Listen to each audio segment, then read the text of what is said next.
예수님께서 여리고라는 동네 지나가시잖아요. 그때 여리고에는 예수님을 너무 만나고 싶었던 한 사람이 있었습니다. 삭개오라는 사람이죠. 그런데 그 삭개오가 예수님을 만나고 싶은 이야기를 이렇게 표현하면서 시작해요. 오늘 3절을 보니까 그가 예수께서 어떠한 사람인가 하여 보고자 하되 키가 작고 사람이 많아 할 수 없어, 이렇게 말씀해요. 그는 키가 작았대요. 그리고 사람이 많아서 예수님을 그 자리에서 만날 수 없었대요. 삭개오가 가진 치명적인 약점들을 나열해주고 있죠. 먼저 그는 키가 작았어요. 여러분 아시겠지만 삭개오는 부자였거든요. 세리장이었어요.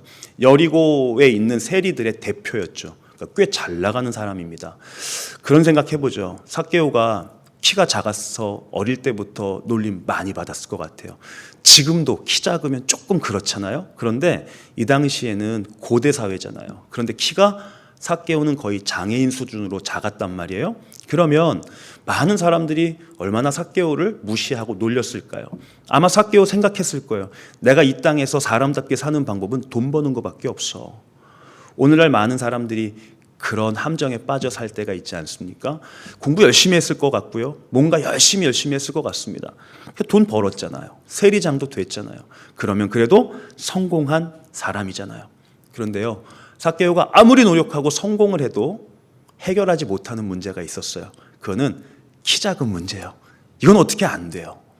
우리가 살면 그렇지 않습니까? 열심히 노력해서 되는 게 있고 안 되는 게 있습니다. 모든 거 다 해결할 수 있고요. 공부 열심히 해서 뭐 될 수도 있고요. 돈 많이 벌어서 뭐 될 수도 있습니다. 그런데 아무리 노력해도 문제 해결 못하는 부분들이 다 사람마다 있는 것 같아요.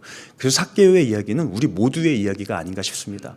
제가 우리 교회 성도들이 그렇게 부자들 아니거든요. 제가 목회하는데 그렇게 부자 동네도 아니거든요. 근데 어쩌다가 예전에 목회하다 이렇게 알게 되는 분 중에 부자들이 몇 명 있어요. 그 중에 잘 나가는 집 사모님도 계시고 그래요. 그러면 제가 보기엔 다 너무너무 좋아요. 옛날에 제가 막 다른 타 교회에서 사역하고 그럴 때, 청년부 담당하고 그럴 때 거기 열심히 도와주셨던 분이에요. 여자 청년들이 다 그 집사님 보고 그렇게 말했거든요. 우리도 저렇게 시집 가야 되는데 그랬거든요. 그래서 걱정 없을 것 같고요. 너무너무 괜찮은 인생이에요. 그런데요, 가끔 지금도 연락해서 만나면 그렇게 울어요. 그렇게 뭐가 힘들대요. 제가 보기엔 안 힘들 것 같은 인생이거든요. 삭개오처럼 우리는 모든 것 해결받고 다 되는 것 같아도 도무지 해결되지 않는 장애와 문제들이 다 있는 것 같아요. 오늘 어쩌면 저와 여러분도 다 그런 삶의 여정 가운데 있을지 모르겠다 생각됩니다. 예수님을 만났던 삭개오가 회복되었듯이 우리도 그 가운데 예수님을 갈망하고 만나서 해결받을 수 있는 인생, 그리고 예수님으로 인하여 치유받고 회복되며 격려받을 수 있는 인생이 될 수 있기를 소원합니다. 근데 삭개오에겐 이 키 작은 문제보다 더 큰 문제가 있었습니다. 3절의 표현을 보면 사람이 많아서 그가 예수님을 못 만났대요. 사람이 많은 곳에 삭개오가 불쑥 나가기가 어려웠던 거죠. 그는 사람 많은 곳에서 자신의 신분을 그렇게 한 번에 확 드러내기는 어려운 사람이었던 것 같아요. 왜냐하면 오늘 누가복음 19장에서 삭개오에 대해서 소개하기를 2절을 보니까 그는 세리장이며 부자였다 이렇게 설명하죠. 여러분 너무 잘 아시는 얘기잖아요. 세리장이라 하면 그런 사람이죠. 로마의 부역자였죠. 우리나라로 치면 뭐 일제의 부역자 정도 되지 않습니까? 그래서 유대인들 사회 속에서는 거의 매국노처럼 인정받았던 사람이에요. 게다가 삭개오는 부자가 된 거 보니까 자기가 세리장으로서 누릴 수 있는 거 다 누렸던 것 같습니다. 당시에는 서민들은 그렇게 세금 관련해서 잘 알 수가 없었죠. 지금도 그래요. 지금도 저희들 뭐 세금 관련해서 웬만한 거 다 세무서에 맡겨야 되고 그렇지 않습니까? 그런데 2000년 전이니 얼마나 오죽했겠어요. 그거 이용해서 세리들이 돈 막 갈취했던 거 아닙니까? 자신이 가진 권력을 가지고. 그러다 보니까 이 삭개오는 사람들 앞에서 나서기가 두려울 만큼 많은 사람들에게 손가락질 받는 사람이었죠. 그래서 그가 택한 수단이 돌무화과 나무죠. 그래서 원래 오늘 말씀 제목은 돌무화과 나무가 되는 인생이었어요. 근데 아무리 해도 맛이 안 나더라고요. 그래도 뽕나무가 좀 더 낫더라고요. 그래서 제가 양해를 구하지만 우리가 보는 개역 개정에는 돌무화과 나무라고 되어 있는데 또 개역 한글 버전에는 뽕나무니까 사실 두 개가 다 같은 종이거든요. 그냥 뽕나무과래요. 그런데 두 나무 다. 그래서 그냥 뽕나무라고 제목을 붙였습니다. 아무튼 그래서 그가 찾은 곳이 뽕나무였어요. 예수님을 너무 만나고 싶은데 사람 많은 곳에서 예수님 못 만나겠으니까 어딘가 가서 몰래 예수님을 만나려고 하는 거예요. 몰래 예수님을 지켜보려고 했던 곳이 뽕나무였습니다. 왜 뽕나무였냐면 중동의 문화를 담은 이야기들을 보면 그렇대요. 이스라엘 사람들이 뽕나무를 어디다 심었을까 보면 돌무화과 나무 이런 거 이파리가 무성했대요. 그래서 그걸 마을 한가운데다가 이렇게 세우는 법은 거의 없었답니다. 마을 미관상 마을이 끝나가는 무렵 있죠. 저 외곽에다가 이렇게 많이 심어놨다고 합니다. 그래서 아마도 추측하기로는 아마 이 삭개오가 올라간 뽕나무는 여리고라는 마을에서 예루살렘으로 가는 길목 어딘가에 심겨진 나무였을 거라고 봅니다. 거기에 삭개오가 막 가서 딱 올라가 있는 거예요. 삭개오 선 밖의 사람이었어요. 저는 이 뽕나무를 찾은 삭개오의 모습이 삭개오의 인생을 그려준다고 생각합니다. 성공한 것 같지만 실상은 가장 외로운 사람이었고 사람들의 울타리에 못 들어가는 사람, 마을 안에 있을 수 없는 사람. 그래서 마을 밖, 울타리 밖에 심겨진 뽕나무에 몰래 숨어야 했던 사람. 그렇게 예수님을 몰래 지켜봐야 했던 사람입니다. 자, 그렇게 예수님을 기다리고 있는 삭개오의 눈에 예수님이 들어오기 시작해요. 그런데 멀찌감치해서 예수님 지켜보는 것만으로도 그래도 괜찮고 감사했는데 예수님 막 사람들이 따라오고 있는데 그 예수님이 사람들 중앙에 있다가 삭개오에게 점점 가까이 오시는 거예요. 삭개오는 아마 가슴이 쿵쾅쿵쾅했을지 몰라요. 그러면서 이랬을 거예요. 이게 무슨 일이지? 나에게 예수님이 찾아오시네 하고 생각하는 순간에 예수님이 훅 들어오십니다. 예수님이 훅 들어오셔서 예수님이 갑자기 많은 사람들을 다 제쳐두고 삭개오의 이름을 부르시는 거예요. 삭개오야! 아마도 이 모습은 삭개오를 적잖이 당황하게 했을 것 같습니다. 삭개오를 부르시는 예수님이 이렇게 말씀하십니다. 오늘 5절에 보니까 예수께서 그곳에 이르사 쳐다보시고 이르시되 삭개오야 속히 내려오라. 내가 오늘 내 집에 유하여야 하겠다 하시니 이렇게 말씀해요. 갑자기 삭개오가 지금 생각해보면 몰래 숨어 있는 거잖아요. 다른 사람들 피해서 숨어서 예수님 보려고 하는 거잖아요. 그런데 갑자기 예수님이 삭개오 이름을 확 불러버리는 거예요. 삭개오 얼마나 당황스러워요. 아니 간신히 여기까지 도망가서 숨어서 예수님 얼굴 한번 편하게 보고 싶었는데 그러다가 혹시 여리고 마을 지나고 나서 예수님 따라다니던 사람들이 싹 사라지면 한번 찾아가 볼까 하고 있는데 이렇게 사람들 많은데 이런 거 있잖아요. 요새 말로 예수님 갑자기 이렇게 훅 들어오시면 어떡해요. 예. 그런데 이에 대한 삭개오의 반응이 좀 우리의 생각과는 달라요. 6절에 보면 급히 내려와 즐거워하여 영접했다 이렇게 표현합니다. 삭개오가 당황해야 되는데 더 숨어 들어가야 할 텐데 삭개오는 그렇지 않고 즐거워하며 급히 내려왔대요. 그리고 예수님을 영접한대요. 무엇이 삭개오를 당황하지 않게 하고 오히려 그를 즐겁게 할 수 있었을까? 그렇게 당황스럽게 찾아온 예수님을 영접할 수 있게 했을까 하는 생각을 해보게 돼요. 그리고 나서 보니까 삭개오 이름이 문득 떠오르더라고요. 삭개오라는 이름이 가진 뜻이 있어요. 삭개오라는 이름이 가진 뜻은 이런 뜻이에요. 의로운 사람, 순결한 사람. 그리고 가만히 삭개오의 인생을 한번 생각해 보실래요? 유대 사회에서 여러분 아시다시피 이름이라는 건 그 인생의 정체성이에요. 사실 유대뿐만 아니라 우리도 그렇잖아요. 그렇죠? 우리도 그 이름이 가진 뜻이 있잖아요. 삭개오가 태어났을 때 부모님은 삭개오가 의로운 사람으로 좀 자라라고, 순결한 사람으로 자라라고. 어릴 적에 삭개오의 엄마는 계속 불렀을 거예요. 의로운 사람 삭개오? 순결한 사람 삭개오? 그런데 인생 살다 보니까 삭개오는 지금 의로운 사람이 아니죠. 그의 이름을 잃어버린 지 오래예요. 많은 사람들은 삭개오를 향해서 의로운 사람 삭개오야 이렇게 부르지 않고 아마 다 이렇게 불렀을 거예요. 못된 놈. 그렇죠? 무슨 의로운 사람이에요? 그럼 무슨 순결한 사람이에요? 더러운 놈, 비리나 일삼는 놈. 그게 삭개오의 인생이었죠.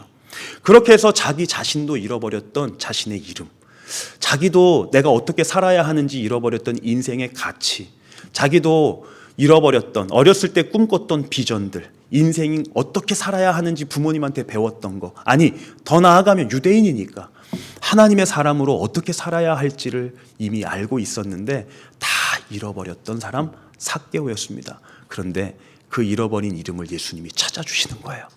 아무도 그에게 이름을 불러주지 않았잖아요. 아무도 삭개오의 이름 그렇게 부르지 않았을 거예요. 나쁜 놈, 더러운 놈. 그런데 그 잃어버렸던 이름을 예수님께서 찾아오셔서 다시 찾아주시며 넌 의로운 사람이야. 넌 순결한 사람이야. 왜냐하면 지금 내가 너와 함께 하잖아. 그 예수님의 음성을 듣게 되죠. 아마도 삭개오는 자신의 인생 가운데 나 이제 제2의 인생을 사는 것 같은 느낌이 들지 않았을까요? 새로운 시작이 자신의 앞에 놓여져 있다고 생각하지 않았을까요? 그 김춘수라는 시인의 꽃이라는 시 있잖아요. 예. 내가 그의 이름을 불러주지 않을 때 그는 하나의 몸짓에 불과한다면서요. 그런데 내가 그의 이름을 불러줄 때 그는 내게 와서 꽃이 되었대요. 어쩌면 삭개오도 아무도 그의 이름 불러주지 않을 때 그냥 대충 막 살아가는 인생, 실패한 인생 같았는데 예수님께서 그의 이름을 다시 불러주며 의로운 사람이라고 그를 회복시켜 주실 때 삭개오에게 다시 한번 인생의 기회가 생기는 것 같았죠. 삭개오가 꿈꾸어야 할 것들을 다시 회복시켜 주시는 예수님. 그가 먹고 살기 바빠서 잊었던 인생의 가치, 하나님이 가르쳐 주셨던 인생의 가치를 다시 깨워주시는 예수님이셨죠.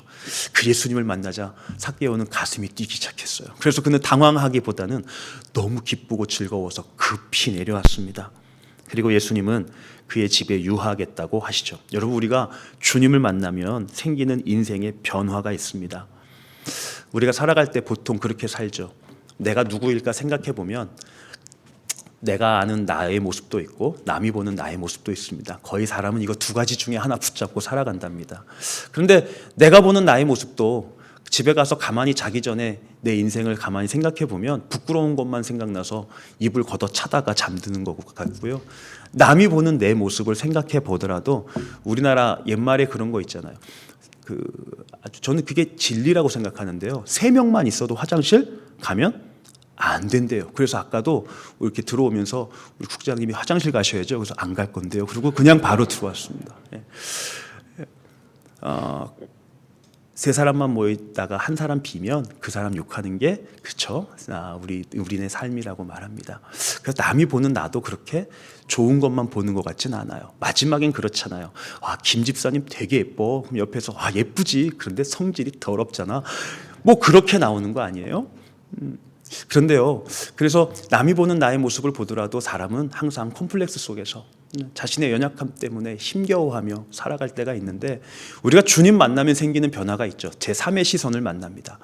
하나님의 시선을 만납니다. 예수님의 시선을 만나게 되죠. 그런데 하나님은 우리를 어떻게 보실까요? 하나님 우리 예수님 때문에 자녀 삼아 주신다면서요. 자녀 삼아 주신다면서요. 예. 아직도 저희 어머니는 명절에 저를 보면 가슴이 설렌다고 하십니다. 저희 어머니에게는 뭐 장동건 씨, 이병헌 씨 다 필요 없습니다. 예, 뭐 저런 애들이 TV 나오냐 뭐 이러십니다. 저희 어머니, 그러니까 여러분이 비우셔도 상관없습니다. 그건 저희 어머니의 시선입니다. 왜요? 제가 아들이니까요. 예. 하나님은 우리 아버지이시랍니다. 그래서 하나님은 우리를 바라보시며 우리가 잘나서, 우리가 고액 연봉자라서, 우리가 많은 것을 배워서 그렇지 않답니다. 부족하고 연약하지만 우리 모습 그대로 제일 잘났답니다. 오늘 삭개오가 그렇잖아요. 세상 사람들은 삭개오 다 정죄했거든요. 삭개오 모습은 너무 부족했거든요. 나쁜 놈이었거든요. 그런데 하나님이 보시기엔 그렇지 않았습니다. 하나님이 보시기엔 삭개오도 회복되어야 할 사람이고 여전히 하나님의 사랑 안에 있는 사람이고 너무나 복된 사람이었습니다. 그렇게 실패하고 선 밖으로 밀려나 있었던 삭개오, 그 인생 가운데 찾아오셔서 약할 때 강함이 되어주시고 절망 가운데 소망을 주시며 그의 인생을 회복시켜 주시는 이야기가 바로 삭개오 이야기죠. 자, 삭개오가 그렇게 의기양양하게 예수님과 함께 집으로 갑니다. 집으로 가서 하룻밤을 지내고 나서 삭개오가 탁 나왔는데 이거 이상한 일이 벌어집니다. 삭개오가 딱 예수님이랑 하룻밤 잤거든요. 하룻밤 자고 나서 뭐라고 하냐면 삭개오가 8절 보니까 삭개오가 서서 주께 여짜오되 주여 보시옵소서 내 소유의 절반을 가난한 자들에게 주겠사오며 만일 누구의 것을 속여 빼앗은 일이 있으면 내 갑절이나 갚겠나이다 이렇게 말해요. 이거 여러분들은 지금 CBS 직원이시니까 어릴 적부터 너무 많이 들으셨잖아요. 그래서 별거 아닌 것 같은데요.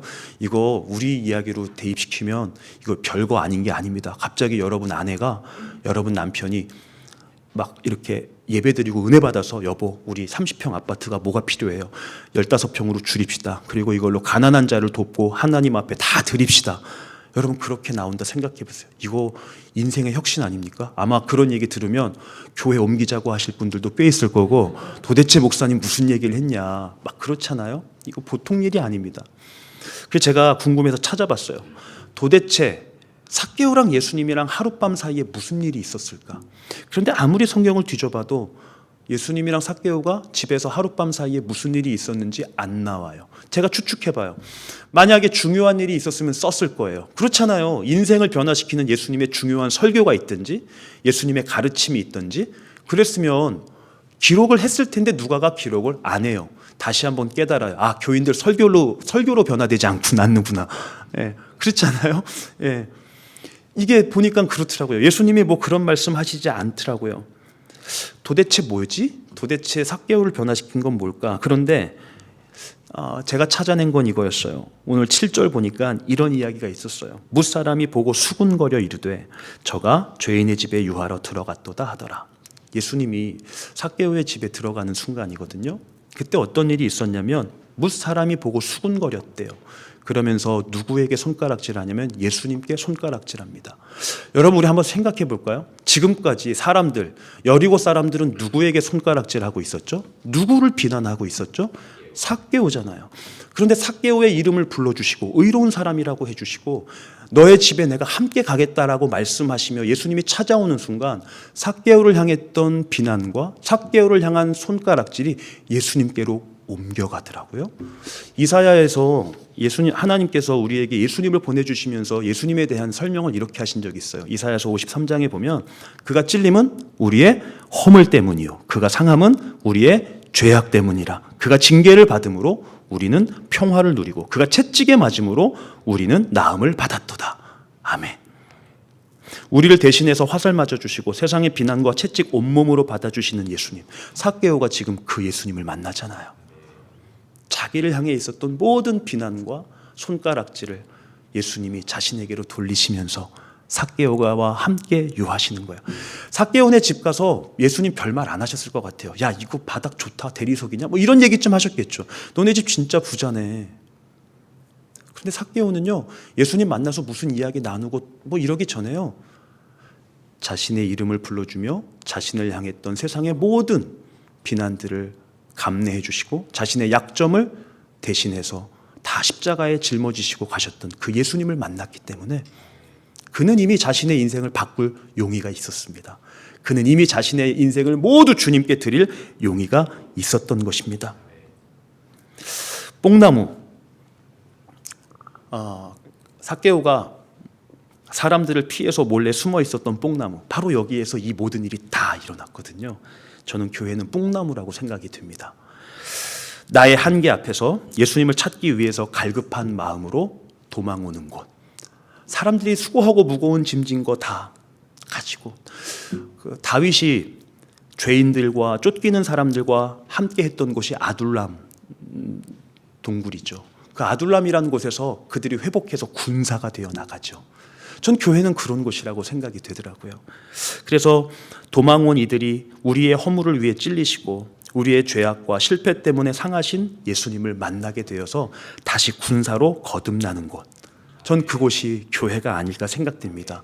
전 그래서 우리 교회 성도들에게 우리 뽕나무가 되어 봅시다라고 작년에 한번 말씀을 드린 적이 있습니다. 그렇게 뽕나무로 찾아오면 예수님은 분명히 우리를 새롭게 하시고 실패하고 선 밖으로 밀려나 있는 삶의 자리들. 여러분 우리 다 괜찮은 것 같지만 사실 우리 인생 가운데 선 밖으로 밀려나 있는 부분들, 숨기고 있는 부분들, 남에게 감출 수밖에 없는 부분들, 이야기할 수 없어서 답답한 부분들 다 갖고 있지 않습니까? 바로 그 자리를 가지고 나가는 뽕나무 교회, 바로 그곳에서 예수님을 만날 때, 나의 연약함을 짊어지신 예수님을 만날 때 우리의 삶에 회복이 일어나고 치유가 일어난다고 말하는 거 아니겠습니까? 저는 선교도 마찬가지라고 생각합니다. 선교가 뭘까 생각해봐요. CBS 방송으로 선교하는 곳이잖아요. 선교는 뽕나무가 되어주는 것이라고 생각합니다. 선 밖으로 밀려난 사람들, 그리고 잘 나가는 것 같아도, 괜찮은 것 같아도 다 마음 한켠에 숨길 수밖에 없는 부끄럽고 연약한 부분들, 그 모자란 모습들, 그래서 혼자 도망하고 싶고 몰래 숨고 싶을 때 그 부분들을 가지고 와서 올라갈 수 있는 곳, 바로 거기가 선교지고 거기가 우리가 선교하는 사역지가 아닐까 생각해 보게 돼요. 저는 CBS 방송이 그런 뽕나무와 같은 곳이 되었으면 좋겠습니다. 사람들이 힘들고 지칠 때 CBS 방송국에서 만든 콘텐츠나 혹은 또 CBS에서 방송하고 있는 그 부분들, 이렇게 프로그램들 생각나서 한 번씩 돌려보는, 기독교인 아니라도 어쩌면 삭개오가 몰래 찾아온 것처럼 난 종교가 불교인데 CBS 보면 좀 격려가 되더라. 그래서 한 번씩 돌려볼 수 있는 채널. 저희 아내가 제 설교 잘 안 듣습니다. 이렇게 다시 안 듣습니다. 근데 새롭게 하소서를 매일 듣습니다. 그걸로 여러분들이 아멘하시면 저는 좀 그렇습니다. 저는 저희 아내와 좀 이렇게 많이 싸웁니다. 왜 내 설교는 안 듣냐. 저는 제 아내가 제 인생의 마지막 보루라고 생각해요. 저희 성도들이 다 졸아도 저는 제 아내가 은혜 받았다 그러면 그걸로 위안받는 사람이라, 그렇게 얘기를 해도 이 경상도 여자가 그걸 안 해줍니다. 그렇게 새롭게 하소서를 듣고 저한테 그 얘기를 자꾸 해요. 그런데 정말 그렇게 못난 남편 만나고, 제가 성격이 좀 그렇거든요. 그런 성격을 가진 남편을 만나고 목사의 아내로 살아가는 한 사모가 남들 몰래 들으며 은혜 받을 수 있는 그런 컨텐츠처럼 CBS의 방송들이, 누군가 살아가다가 힘들 때 그 CBS 한번 틀어보면 잘 모르겠지만 은혜가 돼. 뽕나무와 같은 방송국이 되어주고, 여러분의 사역이 그런 뽕나무와 같은 사역이 된다면 저는 믿습니다. 그 가운데 하나님이 예수님의 삭개오를 만나 주신 것처럼 여러분 방송 통해서 예수님이 훅 들어가실 거예요. 그래서 갑자기 훅 들어오시네. 그리고 누군가 변화되는 역사가 있지 않겠습니까? 오늘 저와 여러분이 삶의 자리 가운데서도 마찬가지라고 생각합니다. 저는 목사로서, 또 여러분은 일터에서 일하시지만 한편으로는 사역하시잖아요.